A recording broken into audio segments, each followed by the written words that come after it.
My name is Gina Dalton. I've spent 48 years in a patriarchal family where daughters were raised to serve and sons were raised to inherit. That curse followed my daughter, too. 15 years ago, my father called a family meeting and demanded I hand over Lily's college fund, $50,000, to pay for my brother's gifted son to attend Yale. "He's going to Yale," my sister Pamela hissed, her face inches from mine. "Your kid is average. She'll end up exactly like you, a nobody." Then she spat in my face. Not a metaphor, real spit, sliding warm down my cheek. The room went silent. My father watched from his armchair and said nothing. Last month, at the family reunion, my average daughter descended from a helicopter onto that same man's front lawn, and what she placed into my now homeless sister's trembling hands. Every person in that room is still talking about it. Before I tell you what Lily brought that day, take a moment to like and subscribe, but only if this story speaks to something in you. Let me know in the comments where you're watching from and what time it is there. To understand the weight of that helicopter moment, I need to take you back to where it started. A house where I learned early that my worth had an expiration date, and my dreams were just currency for someone else's future. The Dalton family home sits on 3 acres outside Savannah, Georgia. A white colonial-style house that's been in my father's family for 4 generations. Spanish moss drapes from the oak trees like ghostly curtains, and there's an American flag on the front porch that my father replaces every 6 months, whether it needs it or not. Inside, the dining room tells you everything you need to know about Harold Dalton's world. There's a mahogany table that seats 12, polished so bright you can see your reflection in it. But here's the thing, only one chair has armrests. That's my father's throne at the head of the table.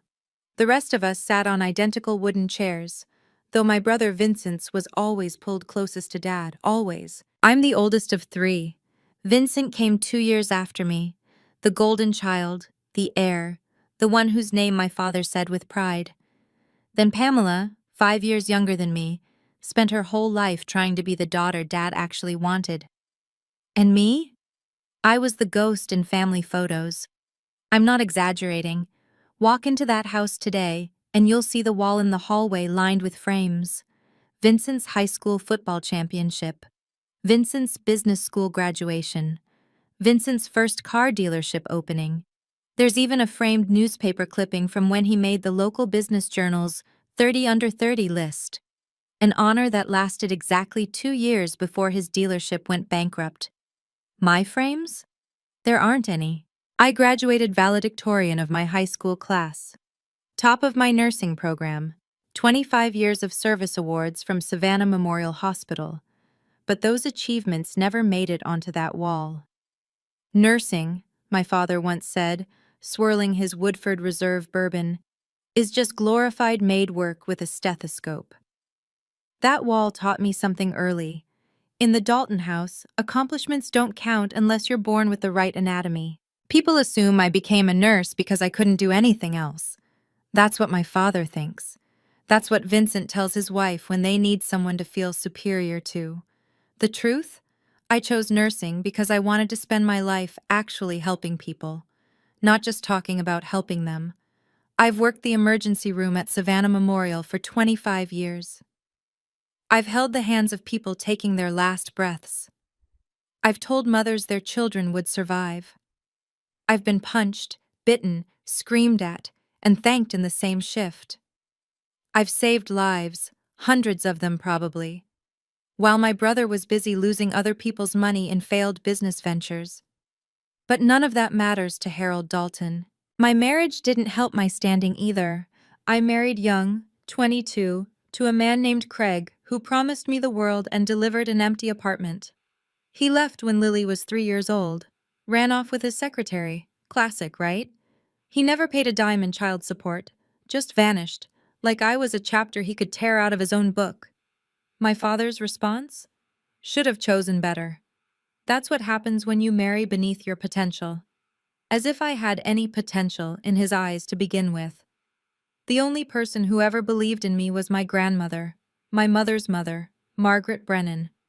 She died 20 years ago, but I still wear her watch. It's nothing fancy. Timex, silver band, scratched face. She wore it every day for 40 years. Gina, she told me once, when I was crying over another of my father's dismissals, the world will try to make you feel small. Don't let it. Your worth isn't determined by blind men who refuse to see. I didn't know then that she'd already taken steps to protect me, and Lily, from beyond the grave. Let me tell you about two children who grew up in the same family tree, but might as well have been raised on different planets. Marcus Dalton, Vincent's son, was tested as gifted at age 6. My father nearly threw a parade. Suddenly, every family dinner became a showcase of Marcus's achievements, his IQ scores, his chess tournament wins, the private tutors Vincent hired at $200 an hour, the prep school with a $40,000 annual tuition that had a crest on the blazer. Marcus wore that blazer like armor, navy blue with gold-embroidered threading. He'd sit at family dinners right next to my father, and they'd discuss the future of the Dalton legacy like they were planning a dynasty. Then there was my Lily. She went to public school, wore t-shirts from Target, did her homework at the kitchen table while I cooked dinner after 12-hour shifts.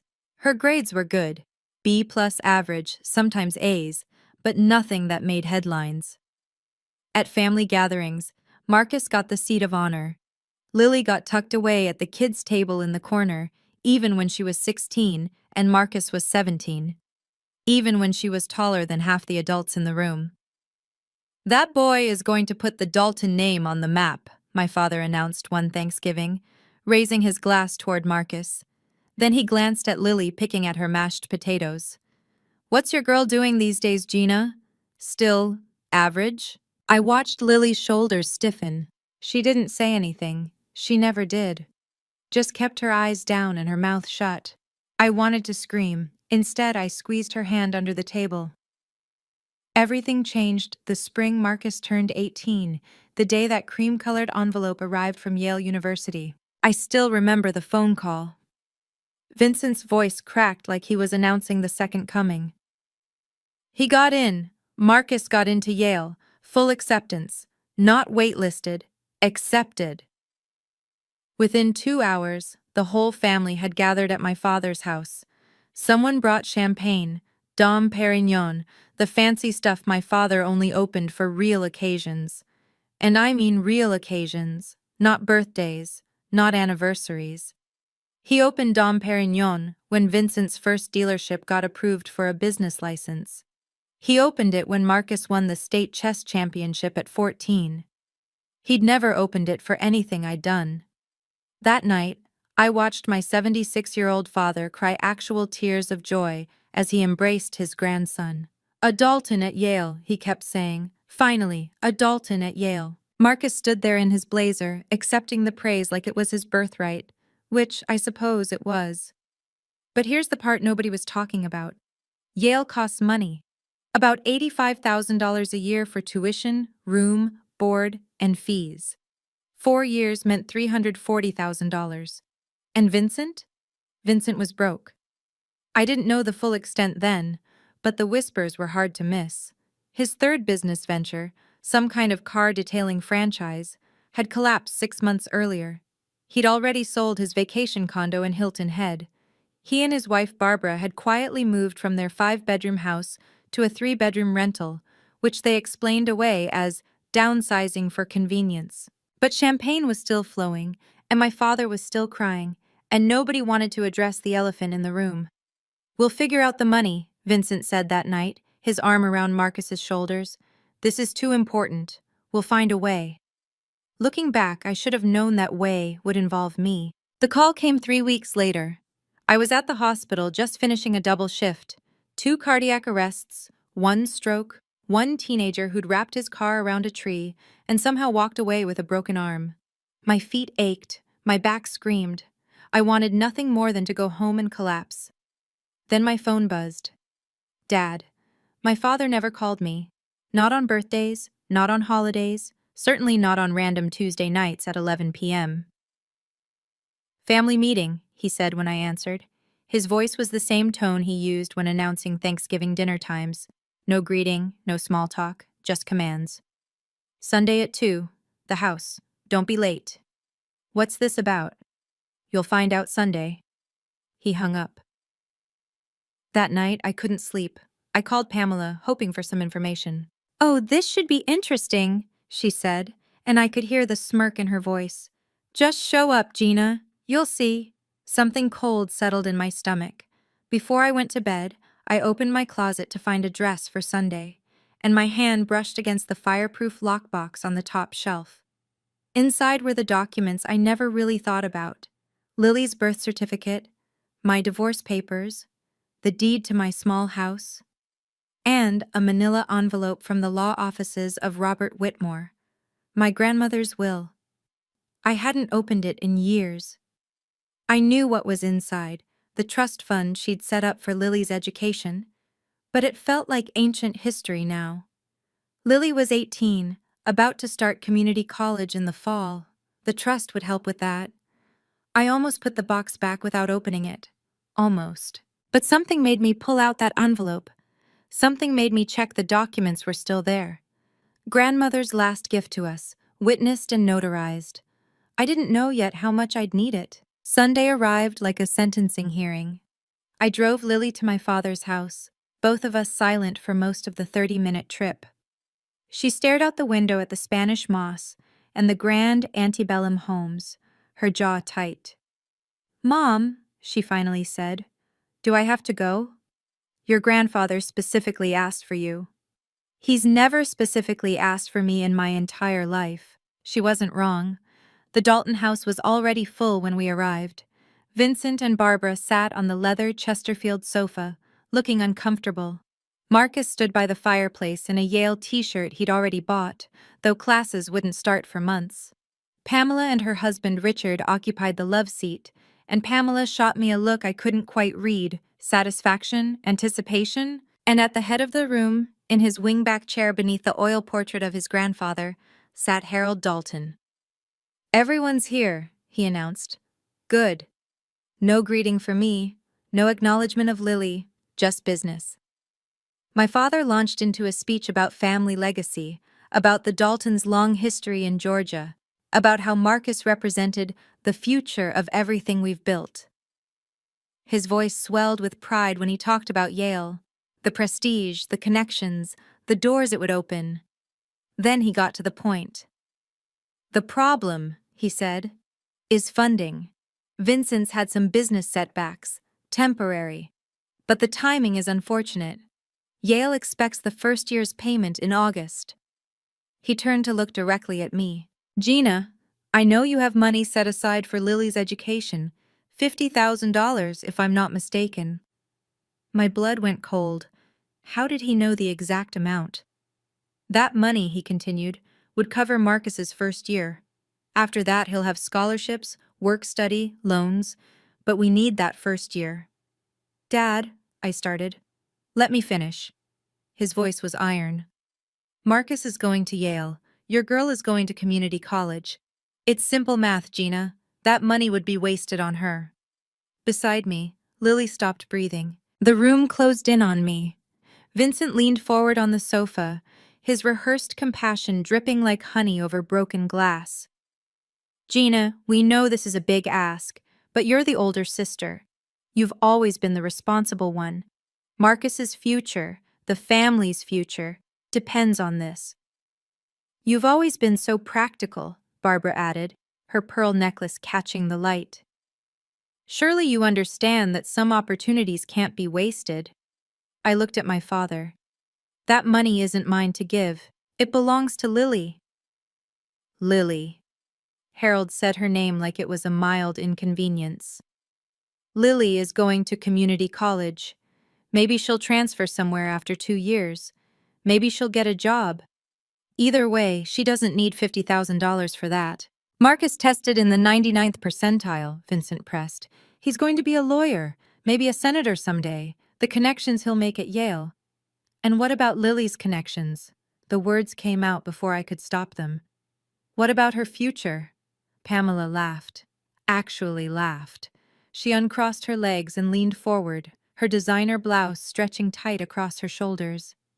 Gina, be serious. Lily's a sweet girl, but she's ordinary, average grades, no special talents. She's probably going to end up exactly like you, working some thankless job, living in a little house, wondering what could have been. Lily made a small sound beside me, like a wounded animal. That's enough, I said. Is it? Pamela stood up, walking toward us. Because I don't think you understand what's happening here. Dad is giving you a chance to be part of something bigger, to contribute to this family for once in your life. And you're going to sit there and say no? Because of what? Pride? Richard, Pamela's husband, stayed silent. He always stayed silent. Marcus was examining his fingernails. Barbara was studying the ceiling.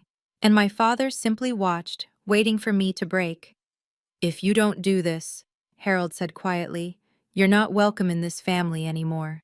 The room held its breath. Everything that happened next plays in my memory like slow motion. Pamela stepped closer, her heels clicking against my father's hardwood floors. Her face was twisted into something ugly, years of resentment, jealousy, and something else I couldn't name. You've always thought you were better than us, she hissed. The martyr, the saint, working your little nurse job, raising your little average daughter, acting like you're above all of this. Pamela, I never— You know what you are, Gina. She was inches from my face now. You're selfish. You've always been selfish. Mom left you that money because you manipulated her, just like you manipulate everyone. And now you won't even share it with your own family. That's not— I never finished the sentence, because Pamela spat in my face. Not a figure of speech. Not an exaggeration. She gathered saliva in her mouth and spat directly onto my cheek. The room went silent. Not shocked silence. Complicit silence. No one moved. No one said, "That's too far." No one handed me a napkin. I felt the spit sliding down my face, warm and humiliating. Lily was crying. Soft, quiet tears streaming down her cheeks as she stared at her aunt in horror. I didn't wipe my face. I know that sounds strange, but I wanted Lily to see. I wanted her to remember this moment, to remember exactly who these people were, what they were capable of, how little they thought of us. You deserved that, my father said from his chair, for disappointing this family. I turned to look at him. My father, the man who raised me, the man who was supposed to protect me. He was examining his bourbon glass, completely unmoved. That was when something inside me shifted. Broke, maybe. Or finally came together. I reached into my purse and pulled out a handkerchief. Slowly, deliberately, I wiped Pamela's spit from my face. I folded the cloth neatly and placed it on the coffee table. Then I stood up. That money, I said, and my voice didn't shake. I made sure of it. Doesn't belong to me, and it doesn't belong to you. My father's eyes narrowed. What are you talking about? I'm talking about Grandmother Margaret's will. The name hung in the air like a grenade. My mother's mother had never been Harold's favorite subject. Grandmother didn't leave me $50,000, Dad. She left it to Lily directly, in a trust, a legal trust, managed by an independent trustee at First National Bank.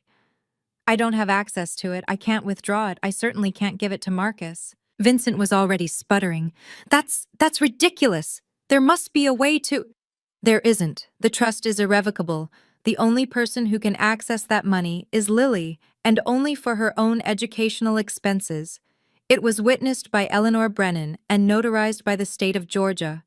Every document is on file with Robert Whitmore's law office. I turned to Lily and held out my hand. She took it, her fingers trembling. We're leaving now, I said. And I want to make something very clear.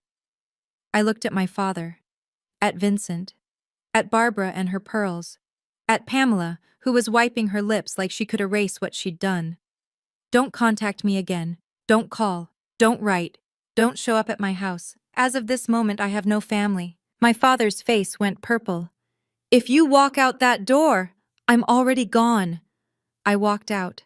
Lily followed. Behind us, I heard shouting. But I didn't look back. I never looked back. The drive home was the quietest 30 minutes of my life. Lily stared out the window, tears still drying on her cheeks. I gripped the steering wheel so hard my knuckles turned white. Neither of us spoke until I pulled into our driveway. Our little 3-bedroom house with the creaky porch and the garden I never had time to tend. "Mom," Lily finally whispered, "are we ever going back?" I turned off the engine, sat there in the darkness of the car.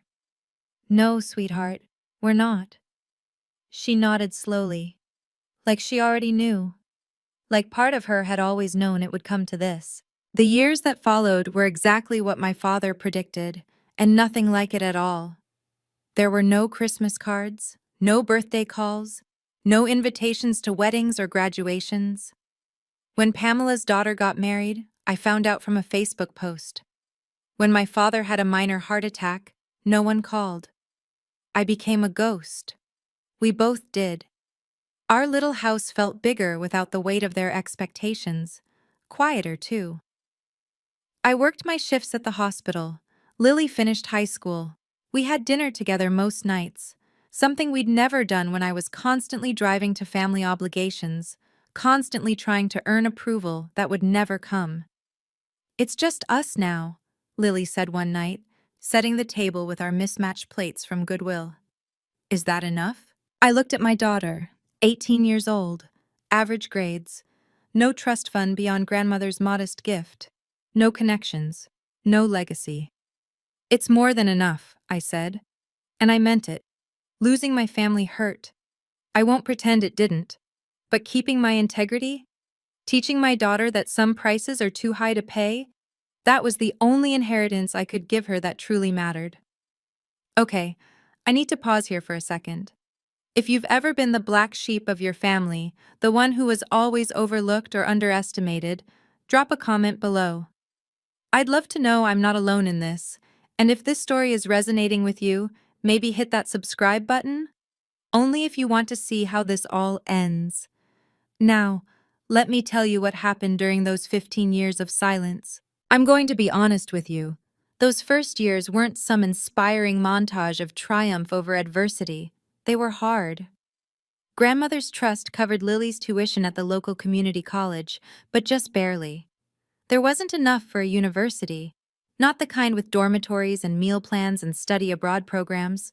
So Lily lived at home, took the bus to campus, and worked part-time at a coffee shop between classes. I picked up extra shifts whenever I could.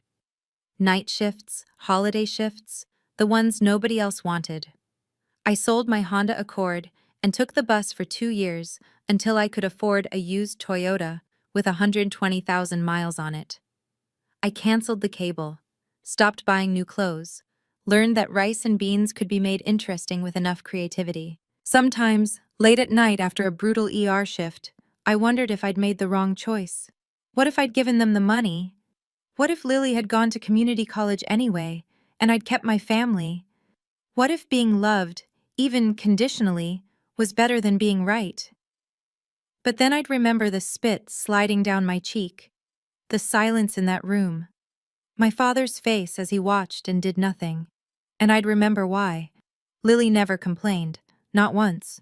She studied at our kitchen table, the same table where she'd done homework since she was 6. She transferred to the state university after 2 years, commuting an hour each way because it was cheaper than housing. "Mom," she told me once, exhausted after an 8-hour shift at the coffee shop followed by a night class, "I'm going to make something of myself, not to prove them wrong, just to prove myself right." I believed her, I always had, but I had no idea what something would turn out to be. News from the Dalton family reached me the way gossip always does, through people who couldn't help but share. Eleanor Brennan, my grandmother's oldest friend and the witness to her will, stopped by my house every few months. She was in her 70s now, still sharp as a tack, and she had a network of old church ladies who knew everything about everyone in Savannah. "Marcus dropped out of Yale," she told me over tea one autumn afternoon, about 5 years after that family meeting. I set down my cup. "What?" Couldn't handle it, apparently. The pressure, the workload. Who knows? Vincent's been telling people he's taking a gap year to find himself.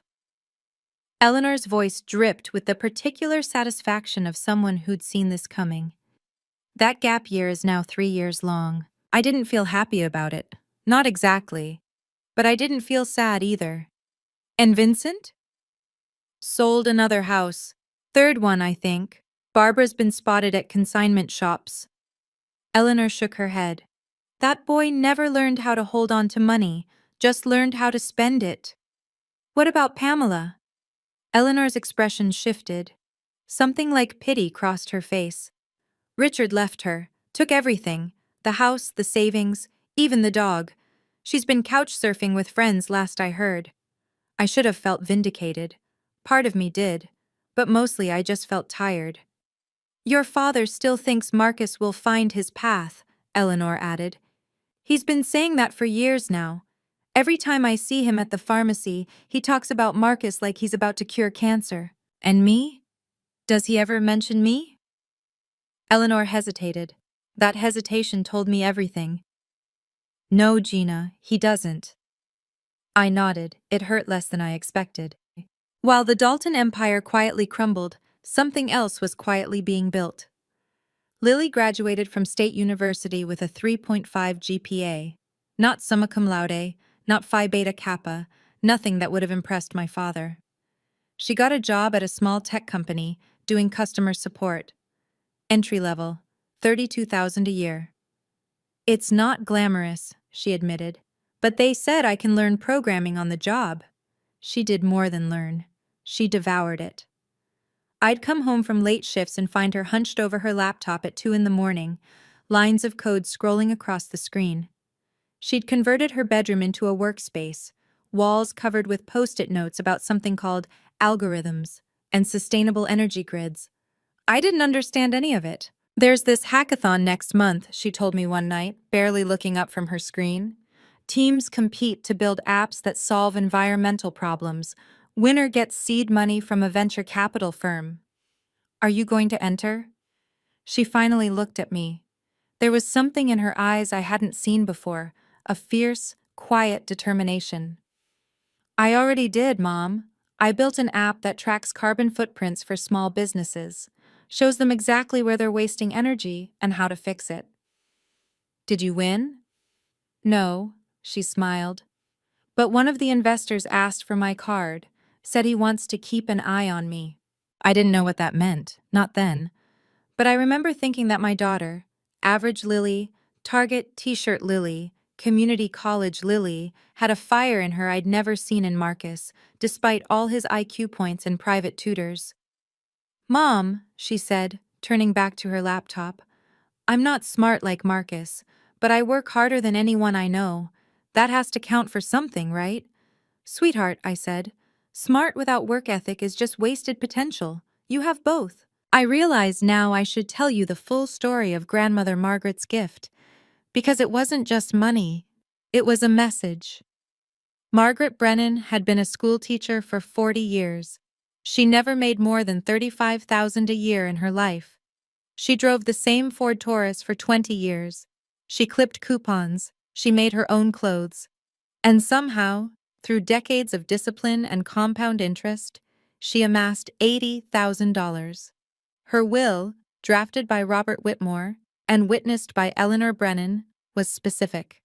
Almost prophetically specific. $50,000 went into an irrevocable educational trust for Lily.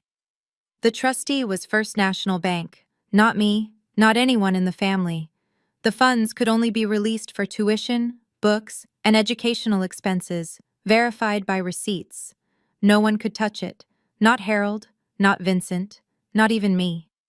The remaining $30,000 went into a separate emergency fund, also for Lily, to be released when she turned 25.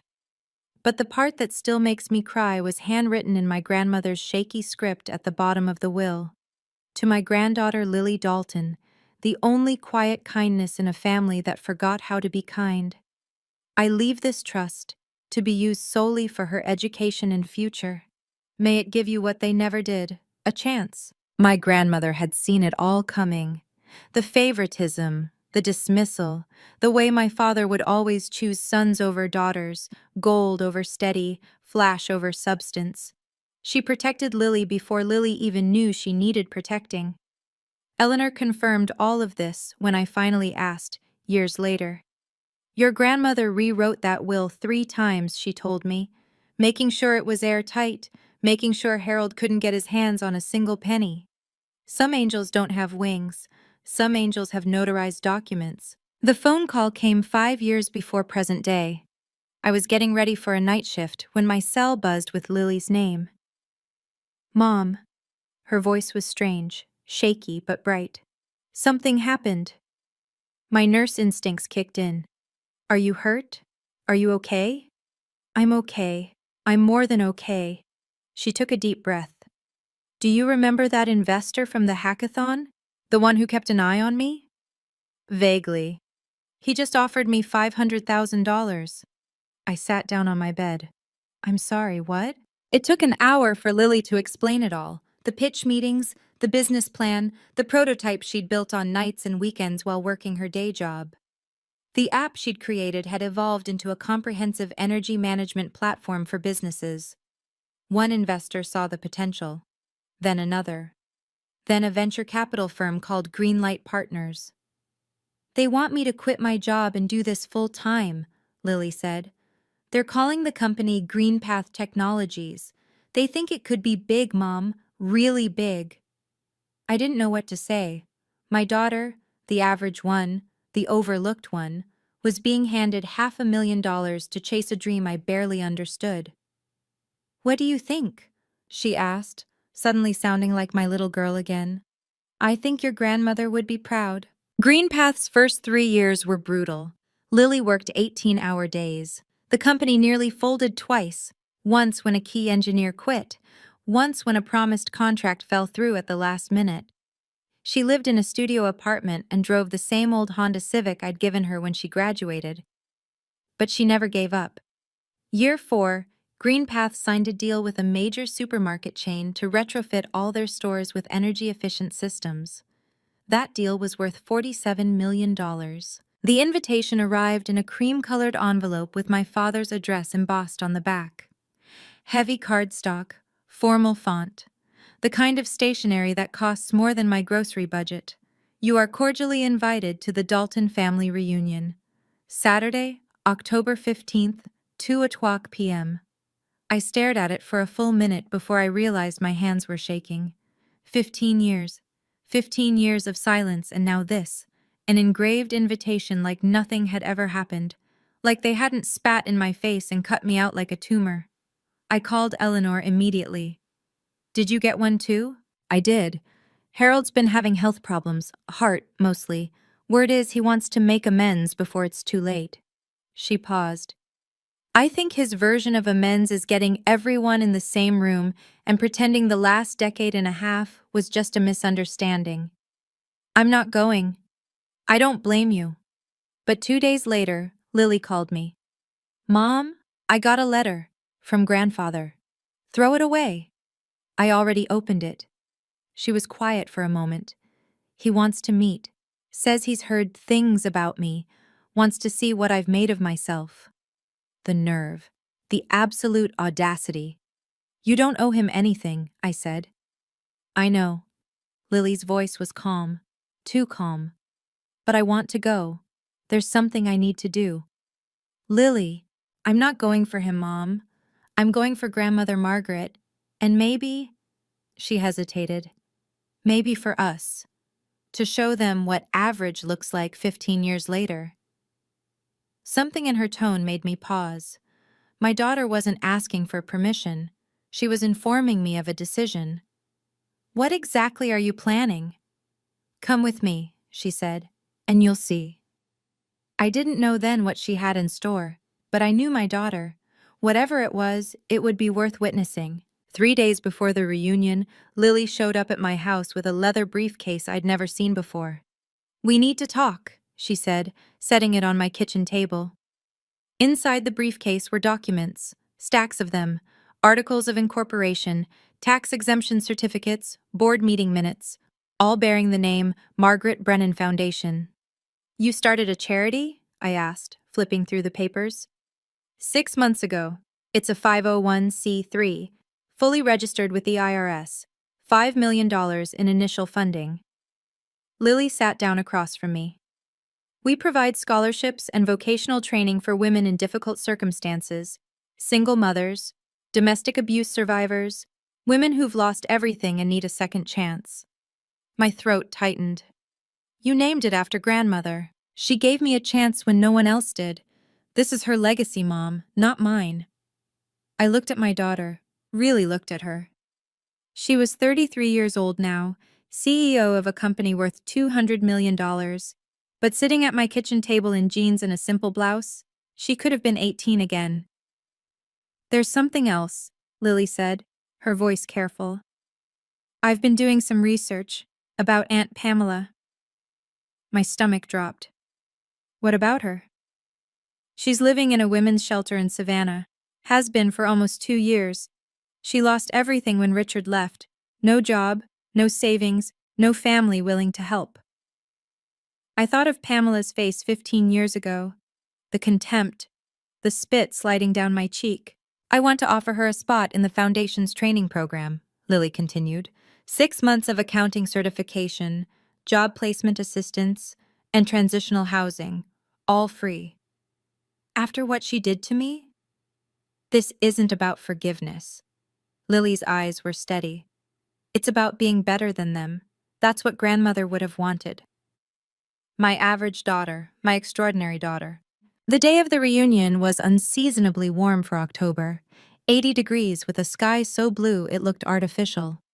I drove to my father's house alone. Lily had insisted on arriving separately, though she wouldn't tell me how. Trust me, she'd said, with that calm smile that had started to make me nervous. The Dalton property looked different than I remembered. The oak trees were the same, draped in Spanish moss like always, but the house itself seemed smaller. The paint was peeling near the gutters. The lawn wasn't quite as manicured. Signs of decay. Signs that even the mighty Daltons couldn't hold back time. About 30 family members milled around the backyard. Cousins I hadn't seen in years. Aunts and uncles who'd never bothered to take my side. Long tables were set up on the lawn, covered with white linen tablecloths and catered food that looked expensive but probably came from Costco. I spotted Vincent immediately. He'd gained weight, and his suit didn't quite fit right, too tight in the shoulders, straining at the buttons. Barbara stood next to him in last season's dress, her pearls looking duller than I remembered. And there was Marcus. God, Marcus. He stood in the corner near the hedge, wearing a wrinkled Oxford shirt with the collar askew. His hair was unkempt. He held a beer like a lifeline and stared at his phone, avoiding eye contact with everyone. 33 years old. No job, no direction. The genius who peaked at 17. My father sat in a wicker chair on the patio, looking frail in a way I'd never seen before. 76 years old, oxygen tube in his nose, blanket over his legs despite the heat. He saw me and his eyes widened slightly. I nodded once, didn't smile. Then I heard it, a sound that didn't belong in suburban Georgia. The thwup thwup thwup of helicopter blades. Every head in that backyard turned upward. The helicopter appeared over the tree line, sleek and black, an Airbus H-130 that caught the afternoon sun like polished obsidian. It circled once, twice, then began its descent toward the only open space large enough to accommodate it, my father's prized front lawn. "What in the hell, say?" Vincent started. The wind from the rotors whipped the tablecloths. Napkins flew like startled birds. Women grabbed their hats. Men shielded their eyes. My father struggled to stand, clutching his oxygen tank. The helicopter touched down, its blades slowly spinning to a stop. The door opened, and Lily stepped out. She wore a slate gray suit, Armani, I later learned, though she'd tell me she bought it secondhand from a consignment shop. Her hair was pulled back in a clean chignon, simple diamond studs in her ears. No ostentation, just quiet, unmistakable success. She walked across the lawn toward us, and I watched my family's faces cycle through shock, confusion, and something that looked like fear. "Who is that?" someone whispered. Is that Lily?" Vincent's mouth hung open. Barbara clutched her pearls, genuinely clutched them, like a cliché come to life. Marcus had finally looked up from his phone, and his face was the color of old paper. My father stood frozen, one hand on his oxygen tank, staring at his granddaughter like she was an apparition. "Hello, everyone," Lily's voice carried across the lawn, calm and clear. "I hope I'm not too late." She walked past the gaping relatives, past the catering tables, past Marcus who couldn't meet her eyes. She stopped in front of my father. "Hello, grandfather." Harold Dalton looked at the helicopter, at the suit, at the diamond earrings, at the woman his bloodline had dismissed as average for her entire life. "You're—" He couldn't finish the sentence. Lily smiled. It wasn't warm. It wasn't cold. It was the smile of someone who no longer needed anything from the person in front of her. "I'm Lily Dalton, CEO of GreenPath Technologies, and I believe we have some things to discuss." Harold reached out, arms open for an embrace. Lily took one step back, not dramatically, not rudely, just a boundary, a line drawn in the air between them. "Grandfather," she said, her voice steady, "I didn't come here to reconcile, and I didn't come to make a scene." "Then why—" Harold's voice cracked. He looked old suddenly, smaller than I'd ever seen him. "Why did you come?" "I came because of Grandmother Margaret." The name landed like a stone in still water. Ripples of discomfort spread across the gathered relatives. "She believed in me when this family didn't," Lily continued. "She left me a trust that paid for my education, an education you wanted to take away. She saw something in me that none of you bothered to look for." Vincent stepped forward, finding his voice. "Now wait a minute, we never said—" "Uncle Vincent." Lily turned to him, and something in her expression made him stop mid-sentence. "I remember exactly what was said. I was there. I heard every word. I watched you demand my college fund for Marcus because I was average and going to community college anyway." She looked at Marcus, who had retreated further toward the hedge. "And Marcus, I'm not here to humiliate you. What happened to you isn't your fault. You were raised to believe you were special without ever learning what to do when special wasn't enough." Marcus said nothing. His beer trembled in his hand. Lily turned back to Harold. "Grandfather, you called me average 15 years ago. And you were right. I am average. I don't have Marcus's IQ. I wasn't a prodigy. I was just a girl who worked hard, failed often, and got back up every single time." She paused. "That's the difference between us and them, you know. We learned how to fall. They never had to." "Can I be honest with you for a second? This is the moment I've been waiting to tell you about. If you're still here, watching, you're my kind of person. Someone who believes that hard work beats entitlement. If you want to see what Lily did next, something no one in that family expected, make sure you're subscribed. Trust me, you don't want to miss this." Lily walked toward Marcus. He flinched like she might hit him. I almost felt sorry for him, almost. Then I remembered how he'd sat in his Yale t-shirt that day, examining his fingernails while his aunt spat in my face. "Marcus." Lily stopped a few feet away, giving him space. "I heard you've had a difficult few years." His jaw tightened. "I don't need your pity." "Good. Because I'm not offering any." The backyard was silent now, 30 relatives watching like spectators at a car crash. "I'm offering you an opportunity," Lily continued. "My foundation, the Margaret Brennan Foundation, has a program for career transitions, 6 months of training, mentorship, job placement assistance. It's designed for people who need a fresh start." Marcus's face cycled through emotions, confusion, anger, and something that might have been hope before he smothered it. "You want me to go to some charity program? I went to Yale." "For 2 years, 9 years ago." Lily's voice was gentle but firm. "Marcus, I'm not trying to embarrass you. I'm trying to help. The program is free. The only requirement is showing up and doing the work. I don't need— The offer stands. Lily turned away from him, leaving the choice hanging in the air. Whenever you're ready. If you're ever ready. I watched Marcus's face as she walked away.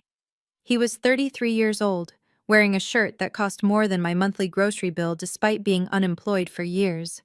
His hands shook as he raised his beer to his lips. The golden boy. The genius. The hope of the Dalton dynasty. Standing in the corner at his grandfather's party, unable to meet anyone's eyes, being offered charity by his average cousin. Sometimes life writes its own irony. You just have to live long enough to read it. A black SUV pulled into the driveway. I hadn't noticed it arriving. Everyone was too focused on Lily and Marcus. But now the driver's door opened, and one of Lily's assistants stepped out. She walked to the passenger side and opened the rear door. Pamela emerged. I barely recognized her. The woman who had spat in my face 15 years ago had been polished, prosperous, cruel in the way only the comfortable can be. This Pamela was thin, too thin. Her hair had gone gray at the temples. She wore clean but simple clothes that looked like they'd come from a donation bin, because they probably had. Pamela? Harold's voice cracked. Where have you been? We haven't heard from you in— 2 years, Dad. Pamela's voice was barely above a whisper.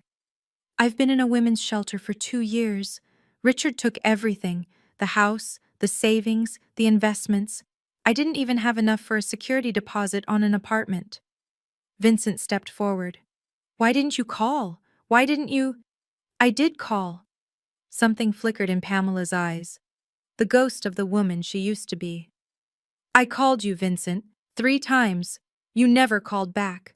I called Dad. He said he was too busy dealing with Marcus's situation to help. Harold's face went white. His hands trembled on his oxygen tank. The only person who reached out, Pamela continued, her voice breaking, was the niece I spat on 15 years ago. Lily found me. Lily's foundation contacted me. Lily offered me help when my own family couldn't be bothered. She turned to look at me. Her eyes were wet. I didn't know what to feel. Vindication? Pity? Rage at the years of silence? The cruelty? The spit on my cheek? All of it. None of it. Something in between. Lily opened her briefcase. She pulled out a folder. Crisp, professional, bearing the logo of the Margaret Brennan Foundation in elegant green lettering. Everyone, she said, raising her voice so the whole backyard could hear. I'd like to make an announcement. The relatives shifted uncomfortably. Harold gripped his oxygen tank. Vincent and Barbara exchanged nervous glances. 6 months ago, I established the Margaret Brennan Foundation, named after my great-grandmother, the woman who made everything I've accomplished possible. Lily held up the folder. This foundation provides scholarships and vocational training to women in crisis, single mothers, survivors of domestic abuse, women who've been abandoned by their families and their systems. She turned to Pamela. Aunt Pamela, I'd like to offer you a place in our accounting certification program. 6 months of training completely free. We'll provide transitional housing during the program and job placement assistance afterward. If you complete the certification, you'll have the skills to rebuild your career.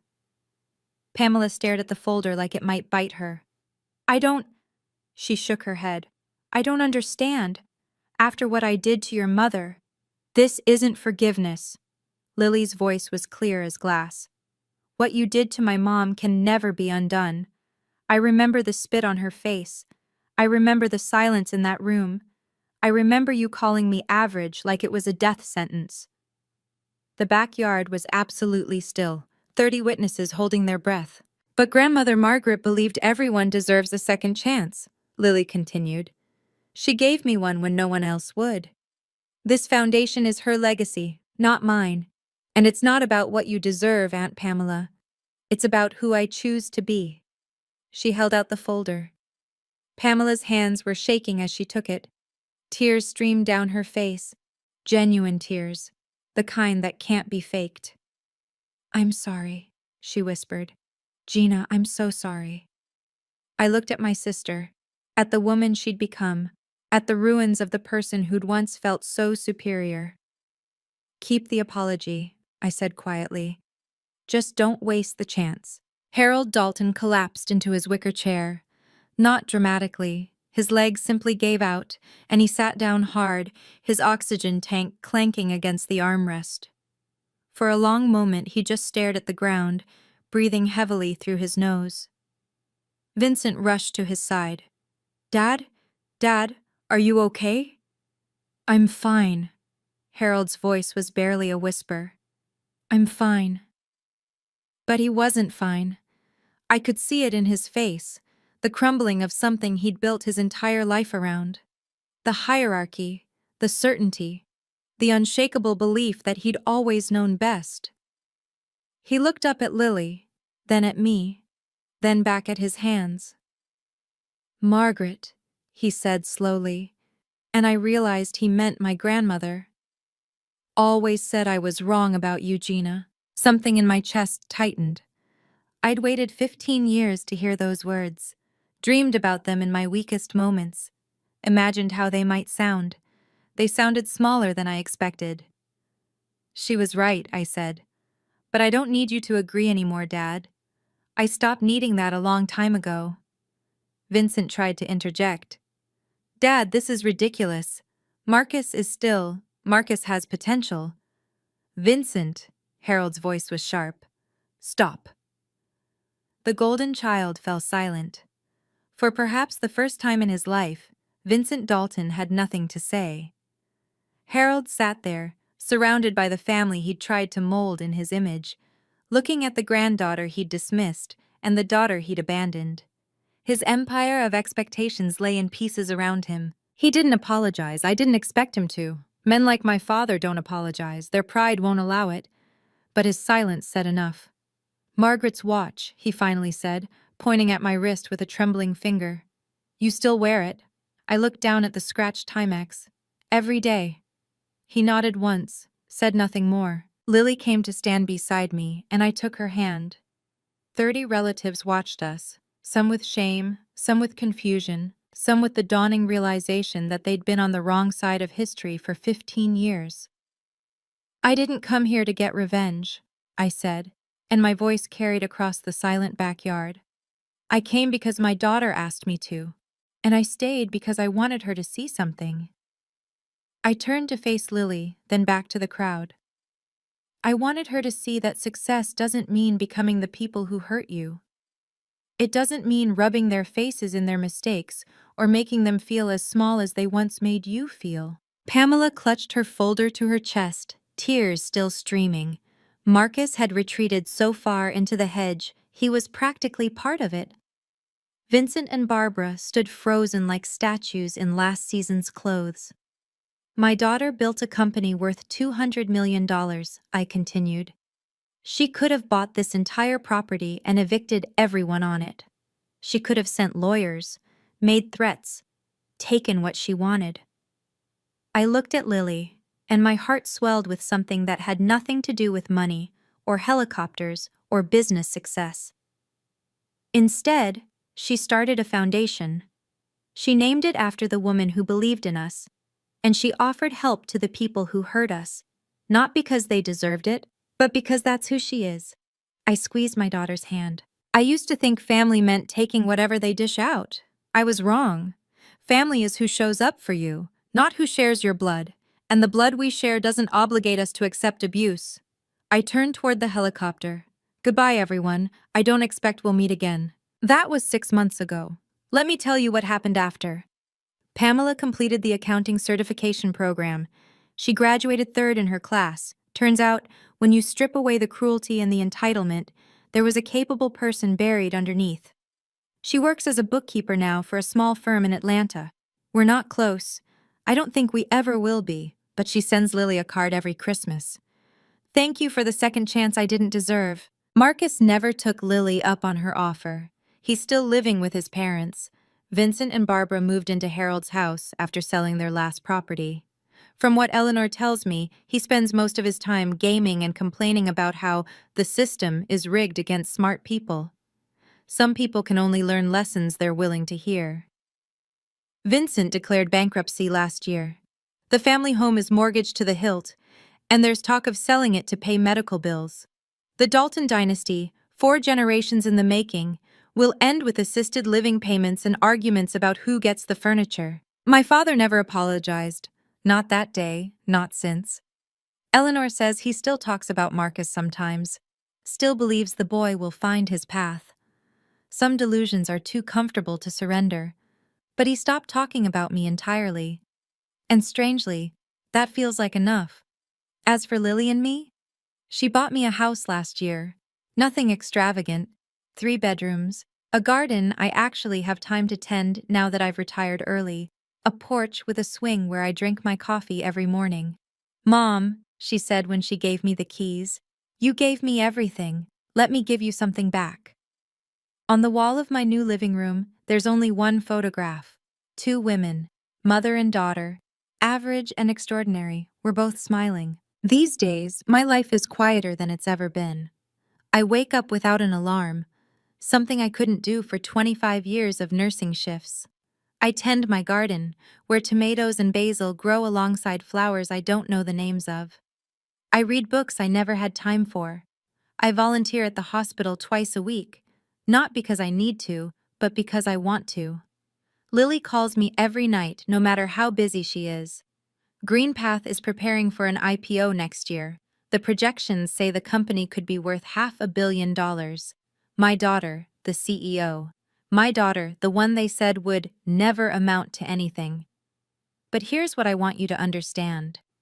The money isn't what matters. Last month, Eleanor Brennan passed away peacefully in her sleep.